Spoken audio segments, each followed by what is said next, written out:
मंडळी समजा तुम्ही महिनाभर एकही सुट्टी न घेता तुमच्या नोकरीवर गेले, काम केलं आणि ठरलेल्या पगाराच्या तारखेला तुमच्या बँक अकाउंटला तुमचा पगार जमा झालाच नाही. तुम्ही दुसऱ्या दिवशी तावातावात ऑफिसला गेले आणि धडक बॉसच्या केबिनमध्ये जाऊन त्याला जाब विचारला आणि समजा जर बॉस तुम्हाला म्हणाला की या महिन्यात आपला खूप लॉस झाला आहे, त्यामुळे पगार तर देता येणार नाही, वरून तुम्हालाच कंपनीला काही पैसे द्यावे लागतील, तर तुम्हाला वाटेल की ही काय चेष्टा आहे का, असा कसा म्हणू शकतो बॉस, बरोबर की नाही.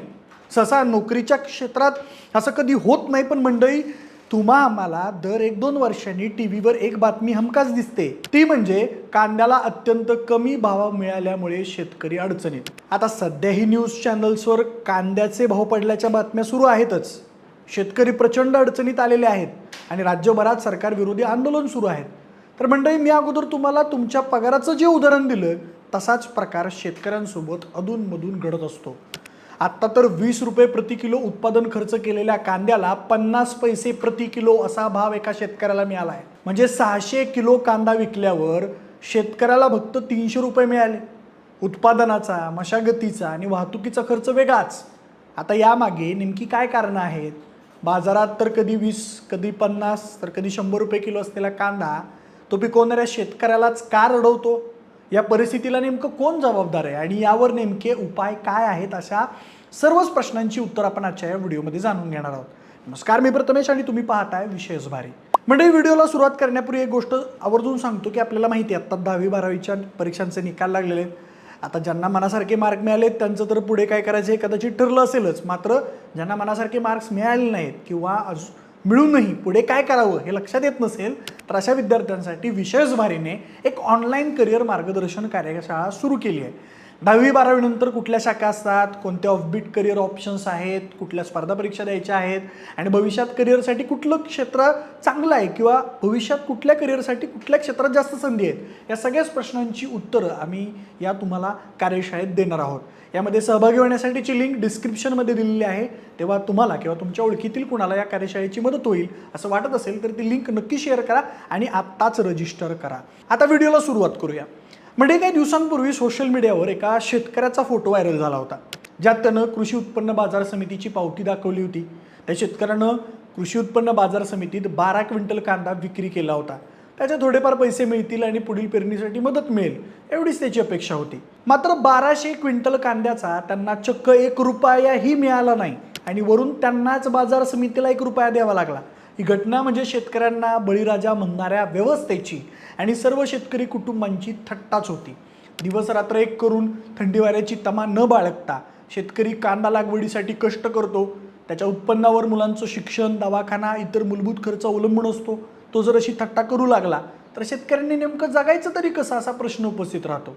म्हणजे देशातील मोठ्या कांदा उत्पादन करणाऱ्या राज्यांमध्ये महाराष्ट्राचं नाव अगदी वर घेतलं जातं.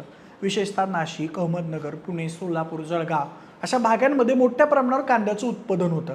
लाखो शेतकरी थेट किंवा अप्रत्यक्षपणे या पिकावर अवलंबून आहेत. पण जेव्हा आपण बाजारात जातो तेव्हा आपल्याला फक्त कांद्याची किंमत दिसते, 10 रुपये किलो, 20 रुपये किलो, 30 रुपये किलो, पण त्या कांद्यामागची कथा आपल्याला दिसत नाही.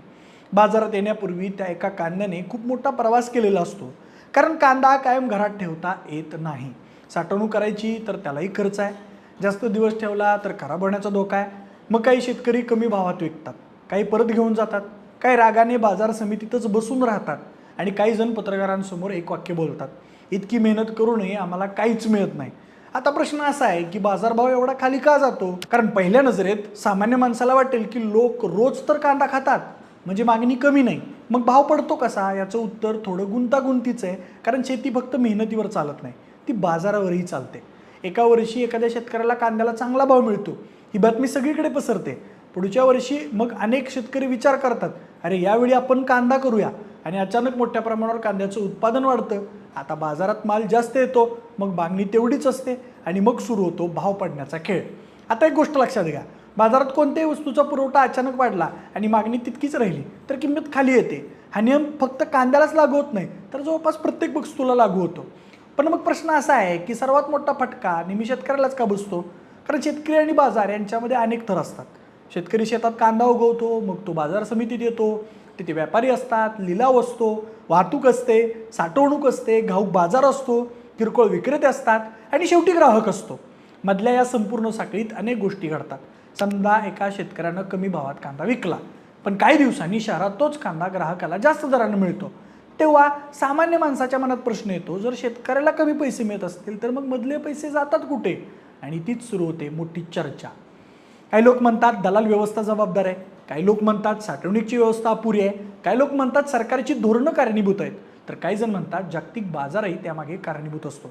आता या सगळ्या गोष्टी थोड्या जवळून समजून घेऊया. म्हणजे कांदा हे एक असं पीक आहे की ज्याचं उत्पादन एका भागात होत नाही. देशात वेगवेगळ्या राज्यांमध्ये वेगवेगळ्या हंगामात कांदा तयार होतो, पण महाराष्ट्राचं उत्पादन मोठं असल्यामुळे त्याचा परिणाम संपूर्ण देशावर दिसतो. आणि समजा एका वर्षी हवामान चांगलं राहिलं, पाऊस योग्य झाला, रोगराई कमी झाली, उत्पादन भरपूर झालं, पहिल्या नजरेत हे खूप चांगलं वाटतं, पण अनेक वेळा हेच भरपूर उत्पादन शेतकऱ्यांसाठी संकट बनतं. कारण बाजारात अचानक मोठ्या प्रमाणात माल येतो आणि जेव्हा पुरवठा वाढतो तेव्हा व्यापाऱ्यांकडे निवडीचे पर्याय वाढतात. आता शेतकरी मात्र अडचणीत असतो, कारण त्याच्याकडे वेळ कमी असतो, त्याने कर्ज घेतलेलं असतं, त्याला पैसे तातडीने हवे असतात. दुसरी गोष्ट म्हणजे साठवणूक. कल्पना करा की तुमच्याकडे माल आहे पण बाजारभाव कमी आहे. अशा वेळी तुम्ही विचार कराल की थोडे दिवस थांबूया, नंतर भाव वाढले की विकूया. पण प्रत्येक शेतकऱ्याकडे हे शक्य नसतं, कारण चांगल्या साठवणुकीची व्यवस्था सगळीकडेच उपलब्ध नसते. काही ठिकाणी कांदा साठवला जातो पण खराब होण्याचं प्रमाण वाढतं. कधी उष्णता वाढते, कधी आर्द्रता वाढते, कधी माल खराब होतो आणि काही महिन्यांची मेहनत डोळ्यांसमोर वाया जाते. आता आपण निर्यातीबद्दल बोलूया. हा तुम्ही शब्द नक्कीच बातम्यांमध्ये अनेकदा ऐकला असेल, कारण भारतातून निर्यात होणाऱ्या अनेक गोष्टींपैकी कांदा हा एक प्रमुख पदार्थ आहे. भारतीय कांदा अनेक देशांमध्ये जातो, पण इथेही एक वेगळं गणित आहे. समजा देशात कांद्याचे भाव खूप वाढले, लोक नाराज झाले, महागाईचा मुद्दा पुढे आला, मग सरकार ग्राहकांना दिलासा देण्यासाठी काही वेळा निर्यातीवर निर्बंध आणतो. कारण सरकारला देशांतर्गत बाजारात कांदा उपलब्ध ठेवायचा असतो, पण दुसरीकडे शेतकरी म्हणतो जर बाहेरच्या बाजारात जास्त भाव मिळत असेल तर आम्हाला तिथे विकू दे की. आणि मग संघर्ष सुरू होतो. एका बाजूला ग्राहक, दुसऱ्या बाजूला शेतकरी आणि मग मध्ये सरकार. आता इथे सरकारची परिस्थिती सुद्धा सोपी नसते, कारण जर शहरात कांद्याचे भाव खूप वाढले तर सर्वसामान्य लोक नाराज होतात आणि सर्वसामान्य लोक हीच खरी सरकारची वोट बँक असते. पण जर भाव खूप कमी झाले तर शेतकरी नाराज होतो. म्हणजे दोन्ही बाजूंना संतुलन ठेवणं ही एक मोठी कसरतच असते. पण शेतकरी मात्र अनेकदा एक प्रश्न विचारतो, जेव्हा ग्राहकाला महाग कांदा मिळतो तेव्हा सरकार लगेच निर्णय घेतं, मग आम्हाला तोट्यात विकायला लागत असताना निर्णय इतक्या वेगाने का घेतले जात नाहीत? हा प्रश्न नवीन नाही, हा प्रश्न अनेक वर्षांपासून विचारला जातोय आणि या प्रश्नातूनच अनेक आंदोलनं जन्माला आली. रस्त्यावर उतरलेले शेतकरी, घोषणाबाजी, बाजार समित्यांबाहेर गर्दी, काही वेळा रस्त्यावर कांदा फेकल्याच्या घटना आणि कधी कधी शेतकऱ्यांनी स्वतःला संपवून घेण्याचे अत्यंत निराशाजनक प्रसंग. कारण मुद्दा फक्त पैशांचा नसतो, मुद्दा असतो सन्मानाचा. कारण ज्यानं रात्रंदिवस मेहनत केली त्याला जर स्वतःच्या उत्पादनाची किंमतही मिळाली नाही तर त्याच्या मनात निराशा येणं हे स्वाभाविक आहे. कांद्याचा प्रश्न चर्चेत आला की फक्त बाजाराची चर्चा होत नाही, त्यासोबत राजकारणाचीही चर्चा सुरू होते. म्हणतात ना की शेतकऱ्यांचा एकच पक्ष असतो आणि तो म्हणजे विरोधी पक्ष. सत्तेत नसलेला पक्ष हा नेहमीच शेतकऱ्यांचे प्रश्न मोठ्या आवेशाने मांडत असतो, पण नंतर तोच पक्ष जेव्हा सत्तेत येतो तेव्हा मात्र तो शेतकऱ्यांच्या प्रश्नांना उडवडीची उत्तरं देऊन वेळ मारून नेतो. आम्ही प्रयत्न करतो आहोत, शेतकऱ्यांना न्याय मिळाला पाहिजे हीच आमची भूमिका आहे. टीव्हीवरील चर्चांमध्ये अनेकदा मोठमोठे दावे केले जातात, पण प्रत्यक्षात परिस्थिती मात्र कायम तशीच राहते. जर तुम्ही एक साधा प्रश्न शेतकऱ्याला विचारलात, तुम्हाला नेमकं काय हवंय, तर अनेकांचं उत्तर खूप साधं असतं, आम्हाला आमच्या मालाला योग्य भाव हवा आहे, इतकंच. कारण शेतकरी काय करोडपती होण्याची स्वप्न पाहत नाही. तो एवढंच म्हणतो की आम्ही जेवढा खर्च केला, जेवढी मेहनत घेतली त्यापेक्षा थोडे तरी जास्त पैसे मिळाले पाहिजेत. आता राजकारणात कांद्याचा विषय एवढा महत्त्वाचा का असतो? कारण कांदा हा फक्त शेतीचा विषय नाही, तो प्रत्येक घराशी जोडलेला विषय आहे. देशात लाखो शेतकरी कांद्यावर अवलंबून आहेत आणि दुसरीकडे करोडो ग्राहक रोज कांदा वापरतात. म्हणून जेव्हा कांद्याचे भाव वाढतात तेव्हा सरकारवर दबाव येतो आणि जेव्हा भाव पडतात तेव्हा विरोधक सरकारवर हल्ला करतात. पण एक गोष्ट लक्षात घेण्यासारखी आहे, सरकार कोणतंही असो हा प्रश्न नवीन नाही. वेगवेगळ्या काळात वेगवेगळ्या सरकारांसमोर हा प्रश्न उभा राहिला आहे. म्हणजेच हा फक्त एखाद्या पक्षाचा प्रश्न नाही, हा व्यवस्थेचा प्रश्न आहे. आता तज्ज्ञ काय म्हणतात? कारण भावनिक चर्चा एक बाजू असते आणि तज्ज्ञांची निरीक्षणं दुसरी बाजू असते. अनेक तज्ज्ञांचं मत असं असतं की भारतात शेतीचं मोठं संकट म्हणजे नियोजनाचा अभाव. समजा एका वर्षी टोमॅटोला चांगला भाव मिळाला, पुढच्या वर्षी अनेक शेतकरी टोमॅटो लावतात, मग उत्पादन वाढतं, भाव पडतात. हेच कांद्या बाबतीतही अनेक वेळा घडतं. तज्ज्ञ सांगतात की कोणत्या भागात किती उत्पादन होणार आहे याचा अंदाज घेऊन नियोजन झालं पाहिजे. कारण जर आधीच माहिती असेल की बाजारात खूप मोठ्या प्रमाणात माल येणार आहे तर पर्यायी व्यवस्था करता येऊ शकते. दुसरं मत असं मानलं जातं की साठवणुकीवर जास्त भर दिला पाहिजे. कारण आज अनेक शेतकरी भाव कमी असताना माल विकायला मजबूर होतात.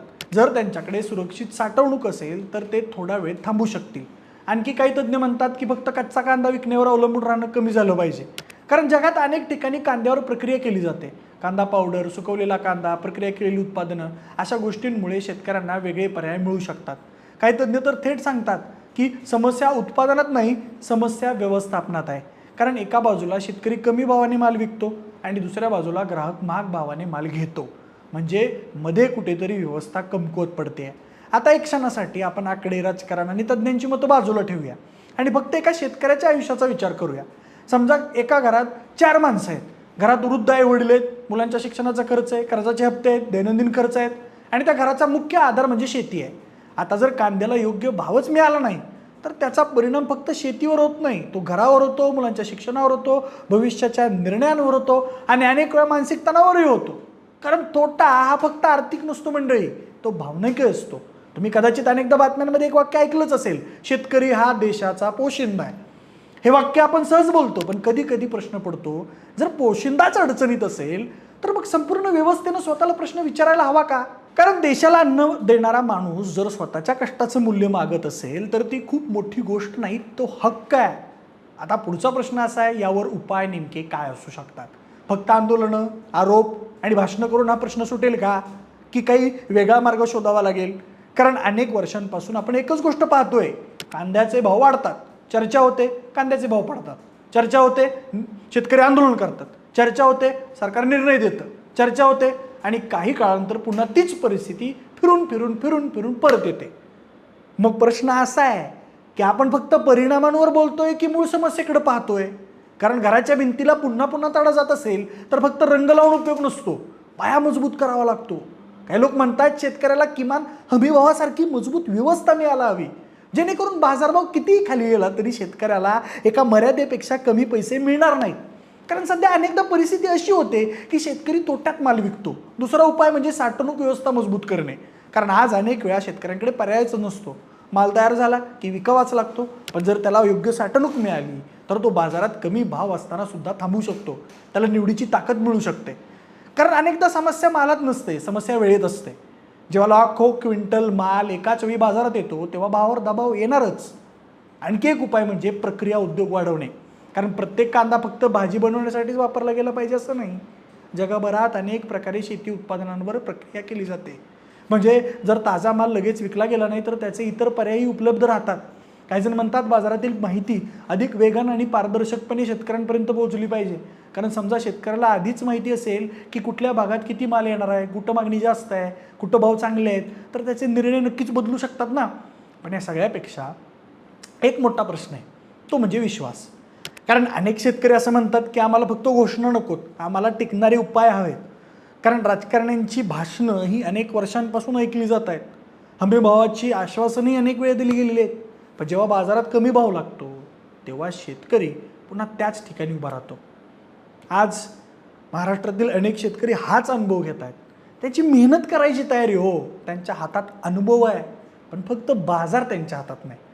आणि कदाचित हा संपूर्ण प्रश्न एका वाक्यात सांगायचा झाला तर तो असा असेल, समस्या कांदा पिकवण्यात मुळीच नाही, समस्या अशी व्यवस्था उभी करण्यात आहे जिथं शेतकऱ्याला त्याच्या मेहनतीची योग्य किंमत मिळेल.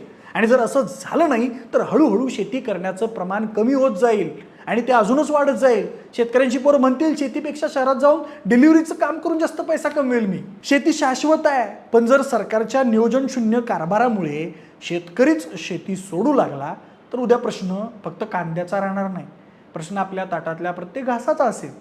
म्हणजे आज कांद्याची बातमी आली म्हणून आपण या विषयावर चर्चा करत आहोत, पण विचार करा की शेतकरीच अडचणीत आला तर त्याचे परिणाम फक्त शेतकऱ्यांना नाही तर आपल्या सर्वांना भोगावे लागणार आहेत. एकूण या सगळ्या कांदा भावाच्या प्रकरणाबद्दल तुम्हाला काय वाटतं, तुमची मतं मला कमेंट बॉक्समध्ये नक्की कळवा आणि आपल्या विशेष भरीच्या यूट्यूब चॅनलला सबस्क्राईब करायला अजिबात विसरू नका.